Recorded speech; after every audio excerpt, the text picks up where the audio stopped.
Assalamualaikum warahmatullahi wabarakatuh. Perkenalkan nama saya Nur Fiarsan Saflin, NIM 22650024 dari kelas C.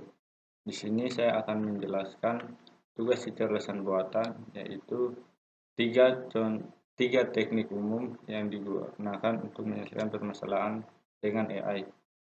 Yang pertama yaitu chatbot, pelayanan pelanggan. Kedua, kendali robot otonomi. Yang ketiga, deteksi anomali dalam jaringan komputer. Yang pertama yaitu chatbot. Jadi chatbot adalah robot virtual dengan kecerdasan buatan AI, Artificial Intelligence.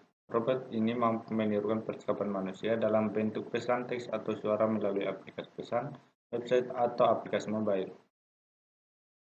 Fungsi dari chatbot itu yang pertama ada customer service. Fungsi utama chatbot adalah sebagai customer service yang melayani pelanggan. Sebab chatbot virtual ini memiliki kemampuan untuk merespon pertanyaan pelanggan, mengumpulkan data pelanggan, dan lainnya. Yang kedua, untuk membantu penjualan dan pembayaran. Bot bisa menyederhanakan proses belanja dan pembayaran. Anda bisa menggunakan bot untuk mengirimkan katalog produk yang pelanggan butuhkan sesuai trigger tertentu, termasuk mengirimkan invoice yang memudahkan pelanggan membayar. Yang ketiga yaitu mengirimkan notif penting.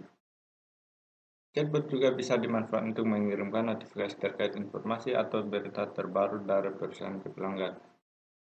Manajemennya dan sistem bot, kemudian bot akan otomatis mengirimkannya ke banyak pelanggan sekaligus. Mengatur janji tamu. Bot memudahkan penggunanya untuk mengatur janji tamu dengan menampilkan ketersediaan di kalender dan memilih tanggal. Kemudian, bot akan otomatis mengirimkan notifikasi pengingat saat mendekati waktu janjian. Yang kelima yaitu meningkat kepercayaan. Interaksi yang dibangun. Bot sangat cepat dan bersifat personal. Hal ini mendorong pelanggan untuk merespon interaksi tersebut.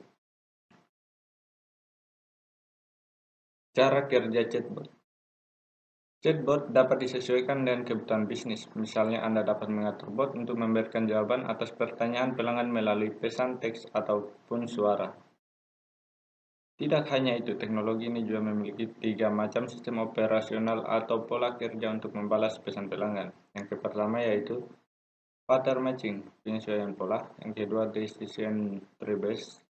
Yang ketiga, kontekstual. Jenis-jenis chatbot. Chatbot berbasis linguistik, AI chatbot, machine learning. Yang ketiga, model voice command. Contoh penggunaan chatbot yang tepat. Yang pertama itu personalisasi chatbot. Yang kedua, atur waktu respon. Yang ketiga, lengkapi dengan opsi quickly reply. Cepat menggunakan bahasa yang sopan, dan yang terakhir, sediakan opsi untuk akhiri percakapan.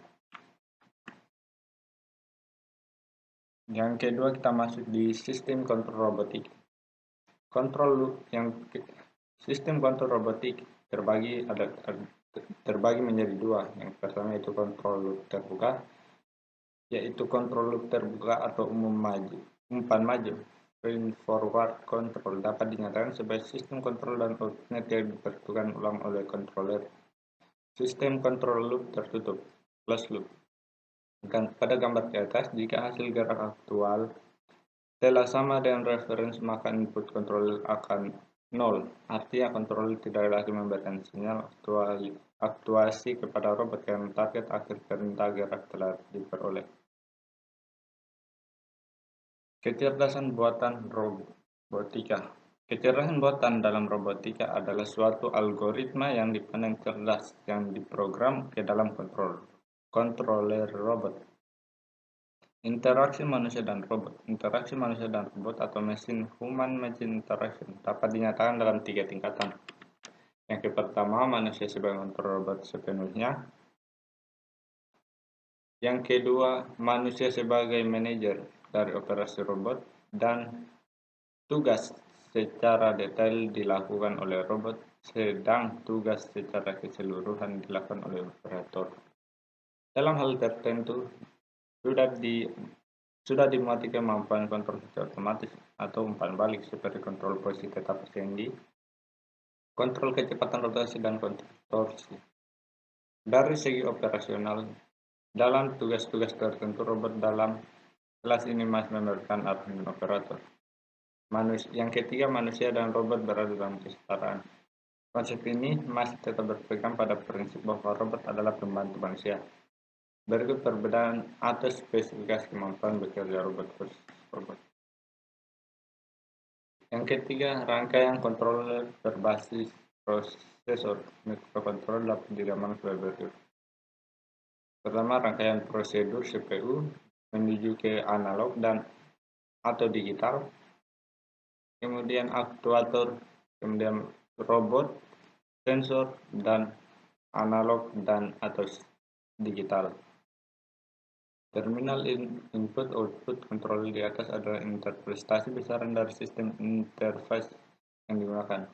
Output di output menghendaki besaran analog, maka kontrol perlu dilengkapi dengan digital to analog converter. Jika dikehendaki pengolahan data sensor analog, maka controller harus dilengkapi dengan analog to digital converter ADC. Controller berbasis prosesor dengan user interface. Yang pertama itu ada input on off, input analog, pengolahan khusus sistem bus, output on off, output analog. Ketika kita masuk di deteksi anomali dalam jaringan komputer. Peran artificial intelligence dalam diagnosis penyakit. AI bisa menganalisa data medis secara masif dan mendalam yang berguna untuk membantu tenaga medis dalam mengenali penyakit serta memberikan rekomendasi pengobatan yang lebih cepat dan efektif. Dalam praktiknya, AI juga sebagai sistem medis untuk meningkatkan akurasi dan kecepatan diagnosis serta memastikan pasien menerima perawatan yang terbaik. Hubungan artificial intelligence dan asuransi dan kesehatan. Penerapan AI dalam dunia kesehatan juga memiliki keterkaitan dengan asuransi. Perusahaan asuransi seperti Prudential berkomitmen untuk menyediakan pelayanan yang berkualitas bagi nasabah.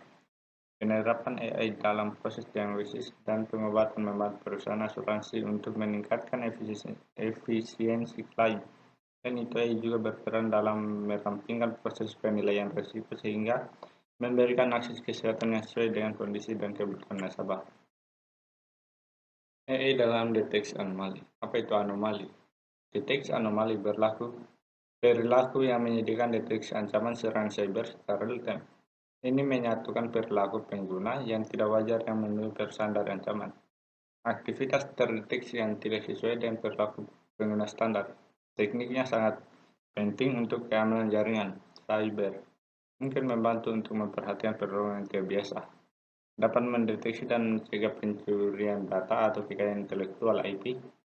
Perilaku pengguna sebuah solusi dapat dengan cepat mengidentifikasi ketika pengguna berperilaku tidak normal dan kemudian dapat mengambil tindakan yang tepat untuk membatasi apa yang dapat mereka lakukan atau memperingatkan situasi tersebut untuk mendapatkan perhatian cyber. Perhatian manajer.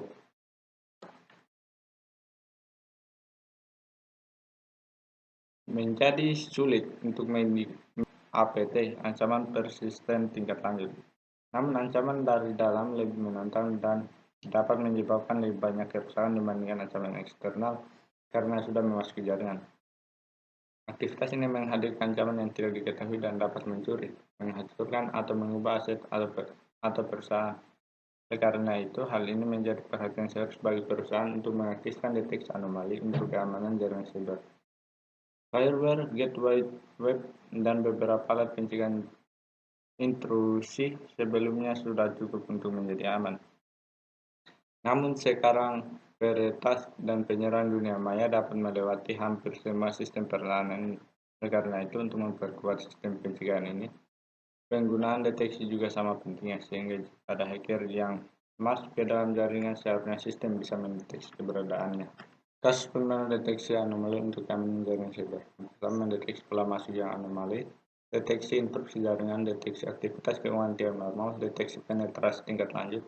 Yang terakhir, melindungi web bisnis berbasis Manfaat deteksi anomali. Berlaku penggunaan sistem prediksi anomali membuat sistem keamanan lebih cepat dan akurat. Hal ini dapat membantu memahami beragam informasi yang diberikan oleh sistem keamanan dan mengidentifikasi potensi risiko. Beberapa manfaatnya diantaranya, yang pertama, deteksi anomali berlaku dapat melakukan deteksi ancaman siber secara real time, hilangkan kesalahan operasional dengan mengurangi risiko operasional, lacak antivirus anomali jaringan. Ini meminimalkan waktu dan tenaga yang terlibat dalam mengidentifikasi dan menyelesaikan ancaman.